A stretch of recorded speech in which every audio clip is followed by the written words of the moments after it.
छत्तीसगढ़ के मुख्यमंत्री भूपेश बघेल ने आज राजधानी लखनऊ स्थित कांग्रेस कार्यालय में प्रेस कॉन्फ्रेंस कर बीजेपी पर जमकर हमला बोला। सीएम भूपेश बघेल ने कहा कि देश में तानाशाही चल रही है। संसद में अडानी का मुद्दा उठाने पर राहुल गांधी की सदस्यता रद्द कर दी गई। मोदी सरकार अपने खिलाफ बोलने वालों का मुंह बंद कर देती है, लेकिन राहुल गांधी किसी से डरने वाले नहीं है। उन्होंने कहा कि हम अडानी से जुड़े मामले को जनता के बीच लेकर जाएंगे। हम न्यायालय के फैसले का सम्मान करते हैं। राहुल गांधी की सदस्यता रद्द करने के मामले में विपक्ष भी हमारे साथ है। प्रेस कॉन्फ्रेंस के दौरान बीजेपी पर सवाल उठाते हुए उन्होंने कहा कि बीजेपी को बताना चाहिए कि वो अडानी की जांच से क्यों डर रही है। पूरी बीजेपी अडानी का बचाव क्यों कर रही है। अडानी के खिलाफ आवाज उठाने पर सरकार को क्या दिक्कत है। अडानी के खाते में 20,000 करोड़ रुपए कहां से आए। एसबीआई और एलआईसी का पैसा किसके कहने पर अडानी की कंपनियों में लगाया गया।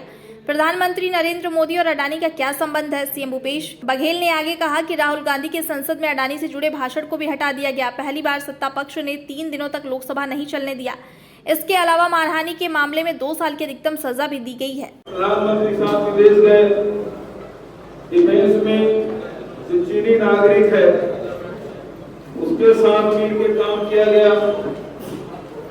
तीसरी बात यह है कि सेल कंपनियों को पैसा कैसे लूट हुआ और अडानी के खाते में 20,000 करोड़ रुपए कैसे आए।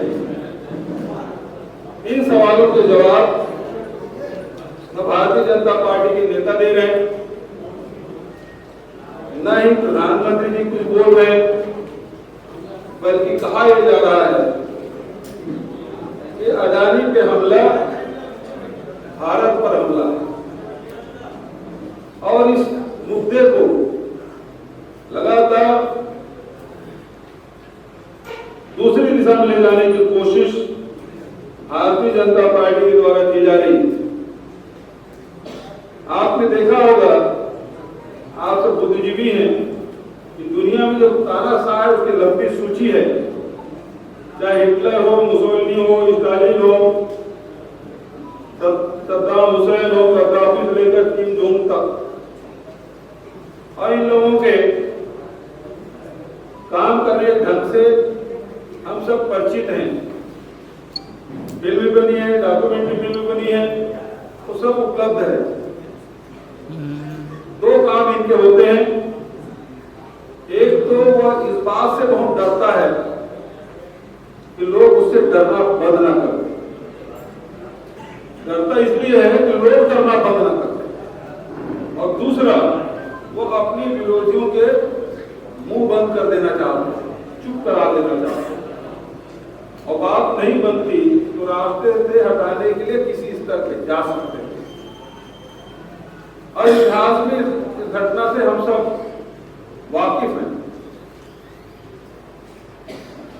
आज देश में कुछ इसी प्रकार के घटनाएं हो रही है कि लोकतंत्र को दबाने की कोशिश, जितने भी संस्थाएं हैं उसका दुरुपयोग और अपने विरोधियों को दमन करने के लिए वो किसी स्तर पर जा रहे हैं। ये हमने देखा। आपकी स्मरण दिलाना चाहूंगा, के बारे में सवाल पूछा जाता है तो भारतीय जनता पार्टी को तकलीफ क्यों होती है। राहुल जी ने जो प्रेस कॉन्फ्रेंस किए, एआईसीसी में मैं भी वहां उपस्थित था। गहलोत जी, वेणु जी, जयराम रमेश जी भी साथ में थे, प्रियंका जी भी थी, लेकिन किसी सवाल का जवाब भारतीय जनता पार्टी के द्वारा नहीं दिया जा रहा। और इसी प्रश्न को लेकर हम आपके बीच में लखनऊ आए हैं और इन सवालों का जवाब हमें लेना है कि आखिर 20,000 करोड़ किसका था, क्यों उसका जवाब नहीं दे रहे हैं। ये सेल कंपनियां किसकी थी।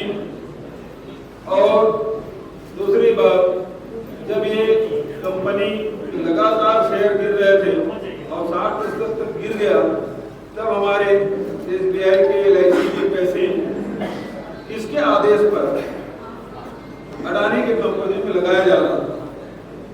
ये बड़े सवाल हैं जिसका जवाब आपके माध्यम से भारतीय जनता पार्टी की सरकारें है, नेता हैं, उनसे हम लेना चाहते हैं। अब आपकी तरफ से कोई सवाल हो तो सादर आमंत्रित।